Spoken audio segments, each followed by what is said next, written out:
Okay, it's going to be a review of Survivor Series 2010. So this will be the last Survivor Series, classic review for the month of November.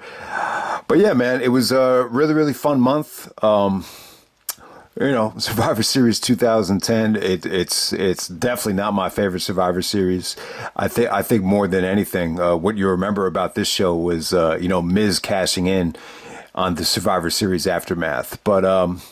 But yeah, man, let's go back in time to arguably the worst year, one of the worst years in WWE history, some would argue, November 21st, 2010, 2010, however you want to say it, from Miami, Florida, the home of the Miami Heat.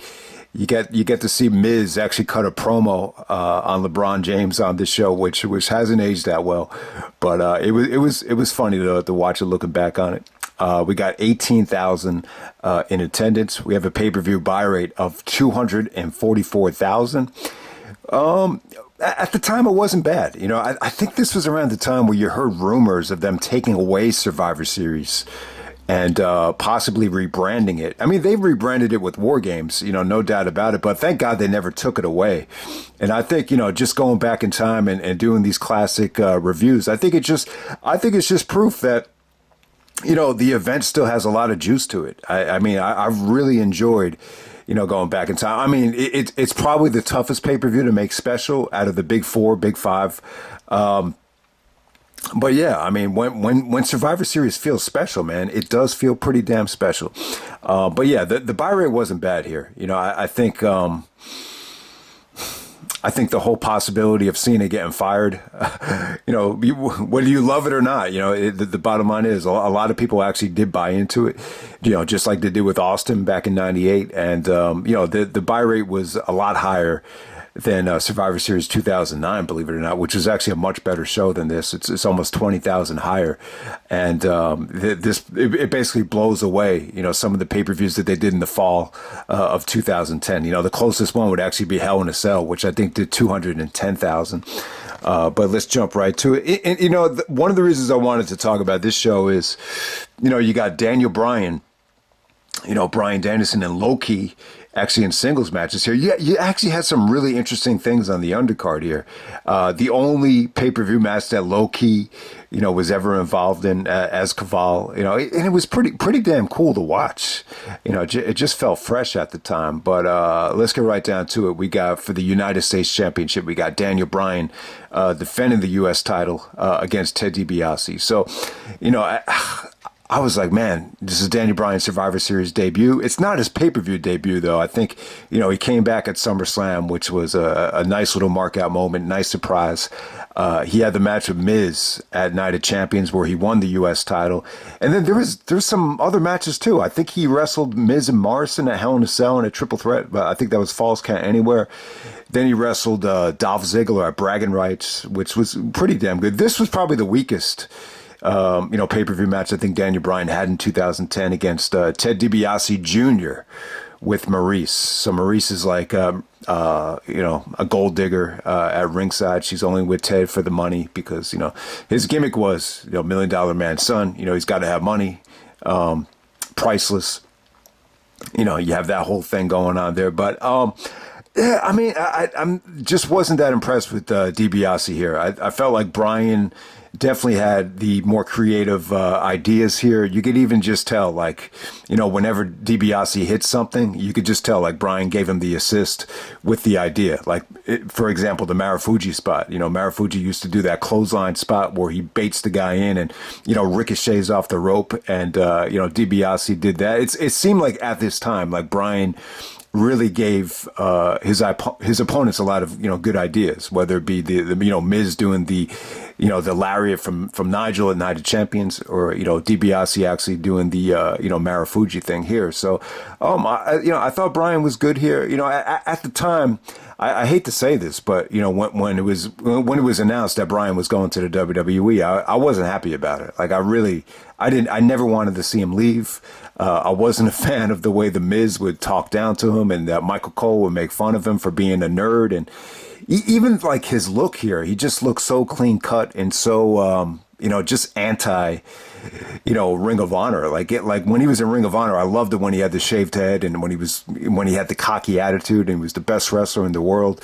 I just loved that Daniel Bryan. This Daniel Bryan, I was just like, man, it's I just don't know, how this is going to go. So I was a little bit skeptical at first, but I think when you get to WrestleMania 30, like it exceeded the wildest expectations, obviously. So yeah, this is a good win for Bryan. I thought he looked great here. You saw some awesome stuff. He actually, hurt his shoulder on the suicide dive, so he's selling his shoulder throughout the whole match. But yeah, I mean, he really looked great here. And the ending actually comes with some, grappling, and he locks in the label lock, to make DiBiase tap out.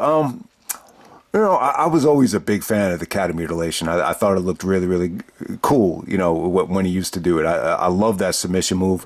I wasn't a huge fan of him using the label lock. To me, this was very reminiscent of Benoit. And, and I don't know, Bryan is like a huge fan of Benoit. Like he really was. I don't think he admits it now because of what happened. So it almost feels like he's forced to say, like, I grew up, a Dean Malenko fan, but I think he loved both guys. But, it's funny to me. I always thought, like, because of the situation with Benoit, that no one would be able to use the crossface. But it was the opposite. Like, as soon as it happened, you see Shawn using it, you see Daniel Bryan using it, and it became Bryan's finisher here. So it was really cool, though. But, it really is funny. Like, you could really debate, who's the greatest of all time. Is it Daniel Bryan? Is it Chris Benoit? I would put Benoit over Bryan, but that is a really tough one. And definitely one of these days I'd like to do an in-depth breakdown of, Bryan and Benoit, because they're both very different, but at the same time, they're both great wrestlers, two of the best wrestlers, without a doubt. So we're going to move on to John Morrison actually taking on Sheamus here. I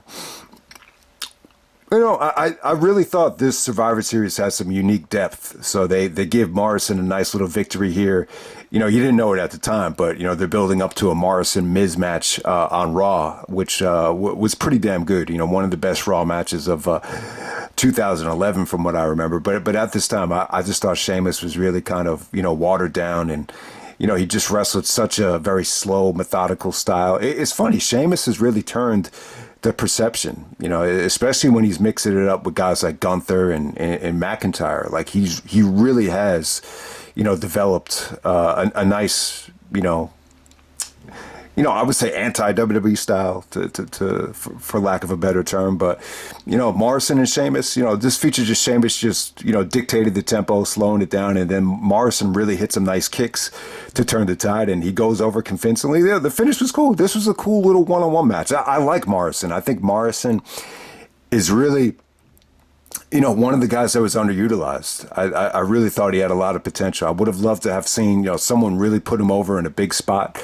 To me, I would have preferred, to see Morrison run with the belt than, some of the other guys they gave the belt to. But I don't know. I don't know what was missing about him. He was always in great shape. He was always a great athlete. Was he the best wrestler? Was he the best technical wrestler in the world? I would say no. But yeah, I mean, I think Morrison definitely had his moments in WWE, especially even after WWE, especially in Lucha Underground. Like I think that's when he really, developed into a really, good all around worker as well. All right, next up we have Dolph Ziggler with Vicky Guerrero. So Dolph is the Intercontinental Champion, taking on Kaval, who's better known as Low Key on the Indies. Old school TNA days, and if you're a newer TNA fan, he was known as Senshi, the Japanese warrior. So he's not Japanese though. He's actually Italian. He's probably more Sicilian than actually Italian. But one of the great things about Loki is he's always been in great shape. He's always been a great worker. The biggest flaw that I think Loki has had over the years is, just his ego. There's just been a lot of times where he's had a reputation of just being a pain in the ass. But, it's a shame because he definitely, to me, like he's definitely in that upper tier with the Daniel Bryans and the Chris Benoits and the Nigel McGuinnesses of, especially in Ring of Honor. Like he's the first ever Ring of Honor champion. So if you haven't seen it yet, guys, if any of you guys haven't, lived through the Ring of Honor days or whatever, Loki and Bryan have had some, tremendous stuff together. When you go back to Round Robin Challenge, that was the best, Ring of Honor match of that first year. And, the match from All-Star Weekend was really good. And, there's even a match from King of the Indies that I haven't seen yet. So it's, Bryan and Loki have just had some incredible stuff together. So it's just ironic that this is their first Survivor Series. Bryan's career went one way, Kaval's went the other way. I guess he just wasn't happy with how things turned out for him in WWE. He looked a little bit out of place. I'm not going to lie. Like he looked just a little bit. It's funny. Like I've been at Ring of Honor shows where, guys I've heard guys in the crowd just say, man, that'd be so awesome if Low-Key came out and made a surprise. Like he, especially in Ring of Honor and maybe on the indies, he definitely had like that star power, that star presence about him. But in WWE, sometimes it's just a different atmosphere. It's a different game. So I don't know. But this was still a good match, though. I didn't think, Kaval's style was jeopardized here. He still, came off like a great worker, very stiff. The knife edge, when you were talking about knife edge chops, his chops actually look like a knife. He doesn't have the biggest hands in the world. He doesn't have the stiffest, chops, but they make a formation like they're knife edge chops. Jerry Lawler was even saying like, you look like you're going to blow your knee out on that Phoenix Splash. He actually missed the Phoenix Splash. And yeah, Low-Key actually did tear his ACL at one point. But, that just goes to show you that when you miss that Phoenix Splash, it's a lot of pressure on the knees. But for the most part, I thought, Kaval looked great. The Insecurity was stiff as hell. It looked like Ziggler almost got knocked out by that. There were some really nice reversals here. Dolph has always been a great athlete. And once again, he's another guy that's always been in great shape. So yeah, Ziggler actually steals the victory, not necessarily by cheating, but he actually counters a low-key roll-up into a, roll-up of his own. I didn't think the match was spectacular. I don't think this was the match of the night, but it was really cool, man, to see this kind of depth on the undercard. This show definitely felt fresh in terms of 2010 standards, no doubt about it. But hey, bittersweet though. You never got to see Low-Key again in the WWE. I think that the most memorable thing he did after this was wrestle in a suit at Wrestle Kingdom.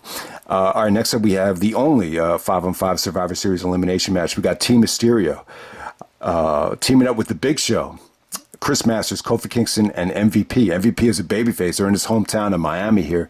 And they're taking on Team Del Rio of Alberto Del Rio, dashing Cody Rhodes, Drew McIntyre before the beard, Jack Swagger before the Jericho Appreciation Society and the Inner Circle. And we have Tyler Reks, who stood out like a sore thumb here. Really reminded me of Dexter from True Romance here, just by the way he had his hair braided. But yeah, pretty forgettable Survivor Series elimination match. I thought this was a huge opportunity to give these guys a lot of time. This went about 18 minutes. I think you could have gave it about, a half hour, and you could have had Del Rio be the sole survivor. Like, if you're going to give Del Rio this monster push, why not just have it come down to him and Mysterio and let them knock it out of the park? Have Del Rio go over Mysterio clean and, build up to, I think WrestleMania should have been Del Rio versus Cena in the main event when I look back on it. You're going to have Del Rio win the biggest Royal Rumble ever. Just have it be Cena and Del Rio for the belt. I'm not a Miz fan, so I'm not going to push for the Miz to main event WrestleMania in retrospect. But, this was very watered down. Cody was more worried about how he looked than actually wrestling here. I think when you look at this match, Cody just, his ring attire just definitely needed to evolve. McIntyre just looked very clean cut here, but just very, he just didn't have the, he came off like a spoiled, entitled prick in this match, McIntyre. Swagger had some really nice moments with Kofi Kingston. I thought Swagger and Kofi looked good. So Masters here, so you get to see Masters in great shape while being clean here. He was, he was one of these guys that was, because of the wellness policy, he had to totally, restructure his look. But I hate to say it, man. Del Rio actually got knocked out by Big Show. So he goes to the back. Cody gets knocked out by Big Show. This ended up being the Mysterio and Big Show show. I hate to say it. So Mysterio and Big Show put their differences aside. Ray has to totally forget that Big Show tried to murder him at Backlash 2003 with the stretcher, or with a put him out on the stretcher and swung him like a baseball bat. So Ray has to totally forget about that holy shit moment, which basically stole the show from Backlash 2003. So, but hey, man, Mysterio, once again, just like he did with Khali, he's doing splashes off of Big Show's shoulders. I didn't think the match was bad. It's definitely not bad, but it's definitely a forgettable Survivor Series elimination match. This is a match I totally had no recollection of, no memory of. But hey, this was a huge opportunity to push, some of the younger talent, and instead we get Big Show as a babyface in 2010 going over. Next up we have McCool, Michelle McCool, and Layla, former Miami Heat city dancer, defending the Divas Championship in a handicap match against Natalya. So Natalya actually goes over. She actually holds up both belts. She actually wins with the sharpshooter. I didn't think the match was bad. I like Natalya, though. She's got the Hart family in her blood. She's become, a really, really, good spokesperson for the WWE. When you watch Raw on demand, you always see those, Universal NBC commercials, The More You Know. And, Natalya's been, she's definitely been a valuable asset, over the years. So I had no problem with this. She actually wins with the sharpshooter, paying homage to the Hart Foundation, or Bret Hart, to be exact. But, it was kept short and sweet. I can't say that it, destroyed the show like we've seen the Divas do around this time, plenty of other times. All right, next up we have Kane defending the world title against Edge. Not a good match. Kane and Edge have had some rough matches. Backlash 2004, they had a really tough match to get into, where Edge even said he knew it was going to be a bad match when Edge had the broken arm with the cast. The pink cast, as Randy Orton pointed out the next night. But some of their other stuff with Lita was really, really good. The highlight being the Gold Rush tournament. The match at Vengeance 2005 was pretty damn good. But yeah, this dragged big time. Kane is supposed to be a heel here. He actually beat Undertaker in Hell in a Cell, which is very forgettable. I've totally forgot they went back to Kane and Taker in 2010. But Edge actually abducts Paul Bearer here. So Paul Bearer and Kane are together. Edge is a babyface on SmackDown. See, when Edge went to Raw, they thought, you would make him a heel, but he had the good match with Christian. I think he tried the feud with Orton, and, both guys were injured. It was kind of weird. So they just brought Edge back to SmackDown. And, to me, like, it was always a lot easier to get over on SmackDown because it's a family atmosphere. It's taped. There's not as much pressure. So all of a sudden, the fans got behind Edge, and he's a babyface because the fans started chanting spear, spear, spear. And it actually worked this time. I don't think it really worked against Jericho earlier on in the year, but at this time, it definitely worked for Edge. He didn't win the belt here, but this actually goes to a draw. I just thought the match was slow, methodical. The only time they got into the match was when Edge was trying to set up the spear. Kane is tough to carry, but this is where Edge runs into issues. He has a tough time carrying guys like A-Train and Kane to 4-star matches. Someone like a Chris Benoit, a Daniel Bryan, a Kurt Angle, they could actually do that. They could carry a guy like Kane who's not an awful worker, but just, he's not a pretty worker. They could carry him to a great match. Edge, that's what hurts Edge in terms of being labeled the greatest of all time. Like he struggles. He struggled in this match. The fans weren't into it. The ending was crappy. Edge does hit the spear, but he doesn't have enough consciousness to make a clean cover. And they both actually just put their hands on each other, and it ends in a draw. It just ends in a double pin. And so in that situation, Kane actually does retain. But hey, the bottom line is I think Edge actually found himself champion before the end of the year. So yeah, at this time, Edge is only a 9-time champion. Eventually, he would become a 10-time champion. So I think the number will be 11. Am I wrong about that? So Edge is actually an 11-time world champion. You combine the WWE run, the WWE title reigns, and the world title reigns. It's actually 11. That's a bit high, but not as high as Randy Orton. Randy Orton's actually 14, as they talked about on Raw. And, Cena's 16, Flair is 16. So the number is actually 16 for the most. So I'm pretty sure Edge is at either 10 or 11. So Edge actually never won the belt since he came back in 2020. So, all right, we're going to move on to the tag team title match. We got the Nexus of Heath Slater and Justin Gabriel defending the belts against Santino Marella and Vladimir Kozlov. The highlight for me here was just seeing the Nexus guys. Seeing Bray Wyatt as Husky Harris was pretty damn cool. To David Otunga. I remember that guy was a horrible wrestler, but he was in great shape though, and he liked to drink a lot of coffee, and I think he was smart too, right? Didn't he go to like Yale or Harvard? I think he went to Harvard actually. And Mr. Perfect's son is out there as well. They're taking on Santino and Vladimir Kozlov. Kozlov. I mean, wow. He was basically relegated to like a comedy act with Santino at this time. The Survivor Series 2008 stuff, almost destroyed that show. But hey, the fans were into Santino. Santino was doing the Cobra stuff. For whatever reason, the fans loved Santino here. I was actually surprised this got the reaction it did. But, Heath actually, takes advantage of the referee being distracted by the Nexus, and the Nexus successfully retain. Next on to the main event. We got Randy Orton defending the title against Wade Barrett. John Cena's a special guest referee. If Barrett doesn't win, then Cena was going to be fired. But if Barrett wins, Cena will be freed from the Nexus. The Nexus is actually banned from ringside by Michael Cole with the anonymous GM stuff. Yeah, you forget how much heat Cole got whenever he got those emails. And I think even The Rock answered an email at WrestleMania that year. So, yeah, that brought back some bad memories. This was not the time for me for WWE. I remember at the time, it felt like one of the worst, if not the worst year in WWE history. And I don't know, man. It was funny. Like, I remember at the time, like the when we would review Ring of Honor stuff, like I just felt like there was a lot more excitement and a lot more attention for the ROH stuff than even for the WWE stuff, which sounds crazy, but that's how it was, back at that time. But yeah, Orton and Barrett, not a great main event. I will say this though. I think Barrett was great on the mic at this time.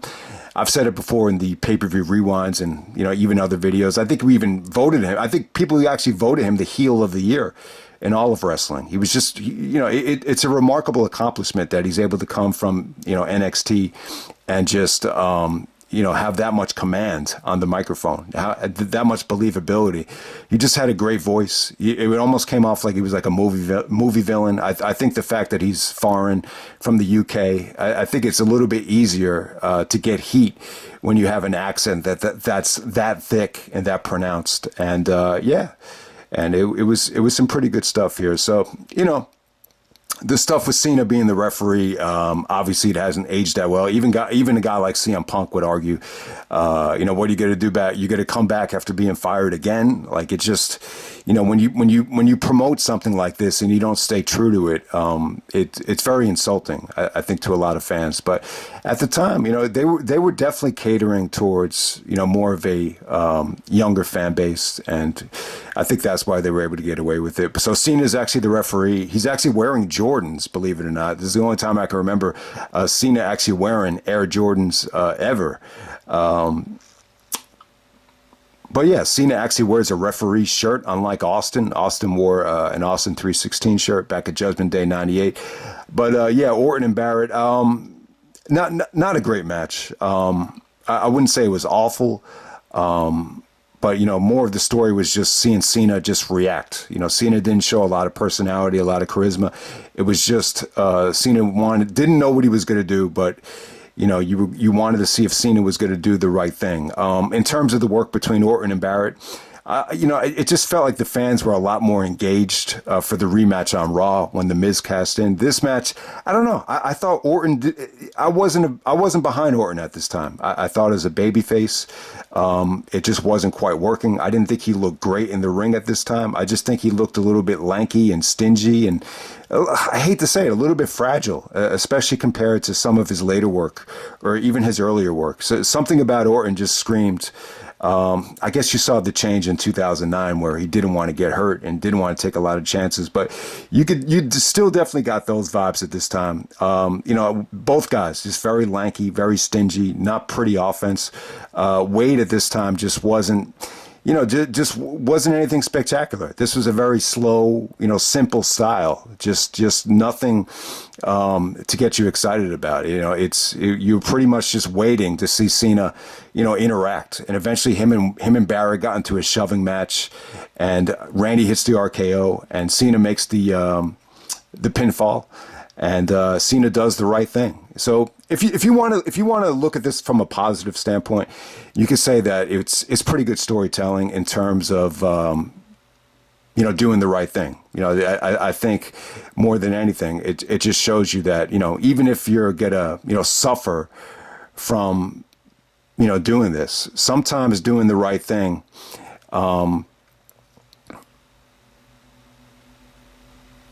Sometimes when you do the right thing, like you could find the way out of it. You could find a way to get back. And, that's the story I think they were trying to tell. Like the opposite of this, the extreme opposite would be a situation like OJ, where OJ, commits a crime and he tries to, act like he didn't do it, and he actually gets off. But the long-term side effect is that he has no freedom. He can't, look himself in the mirror. So Cena here, the story was he's going to do the right thing and he can look himself in the mirror. But if he didn't do the right thing, and just sided with the Nexus and screwed over Orton, he couldn't look himself in the eye. And if you look at OJ after he got off, he wasn't a free man. Like, he couldn't go play golf without people, screaming at him and stalking him, and he had such a negative stain that he was never able to recover from it. But if you could look at this Cena situation, like, if you do the right thing, eventually, you might pay the consequence now, but eventually everything will work out. And, you knew they were going to bring Cena back. I think they actually brought him back the next night, if I'm not mistaken. He actually did interfere in the rematch between Randy Orton and Wade Barrett. But yeah, not a good show here. Not a good main event. I think the main event was okay. It just, this was a show that I did not order. I was not interested in. Even the DVD. Like, I think I asked for it for Christmas. I think I actually got it for Christmas. I think I asked for it because I didn't want to spend the money on it. They're like, "What do you want for Christmas?" Don't get me anything. But if you see Survivor Series 2010, you could get me it if you see it. Like, one of those type of things. So. Yeah, I mean, the next night on Raw is definitely pretty memorable. The Nexus come out, and, Randy suffers a knee injury, and somehow, some way, he's able to, Cena actually comes out of nowhere through the crowd and hits the attitude adjustment on Barrett, and then Orton actually pins Barrett clean with the RKO, or not clean, but, pins him with the RKO, but he's clearly injured. He's clearly selling the knee, and then Miz actually cashes in on Randy Orton. So, the stuff between Miz and Orton wasn't bad. Like, they actually wrestled. Like, it wasn't just one finisher and that's it. They wrestled for a couple of minutes, and it was pretty memorable. I think the highlight would just be to see that little girl in the crowd make that angry face. That was pretty cool, looking back on it. But, at the time, I thought it was something different. I really felt like, Cena and Orton had really overstayed their welcome in the championship picture. Like, I didn't really mind, seeing Miz, win the belt here, at the time. Obviously the mic skills were tremendous. I think you can make the argument that he was actually better in the ring back then. But I don't know, man. I didn't know it was going to lead to the main event of WrestleMania. I just think at the time, like, the roster just felt so depleted. Punk was actually doing commentary. Undertaker wasn't there. Batista had left the company. There just wasn't a lot of other options. I think Triple H took off the rest of that whole year. It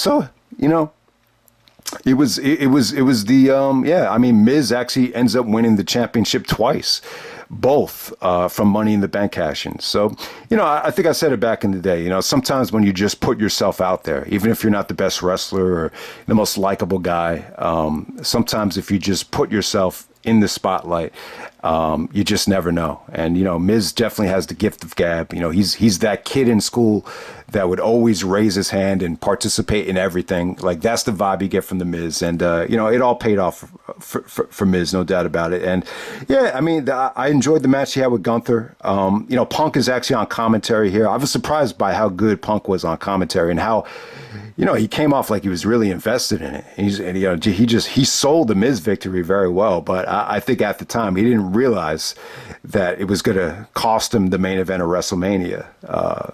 So it's funny looking back on that. But hey, man, that Survivor Series 2010, I would expect this to do the worst out of the Survivor Series reviews.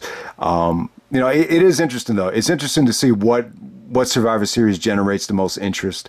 This past year, you could make the argument there were certain things about 03, 04, and 05 that generated a decent amount of interest. But there's other Survivor Series that were, very difficult to talk about as well. But yeah, man, Punk is on commentary here. He alluded to, commentary last night on Raw, which was funny. But hey, that might be in the cards for Punk sooner rather than later. Who knows? Definitely down the road, you could definitely see Punk, making a lot of money doing commentary. But hey, man, I wasn't blown away by Punk's promo last night. I found it to be very watered down.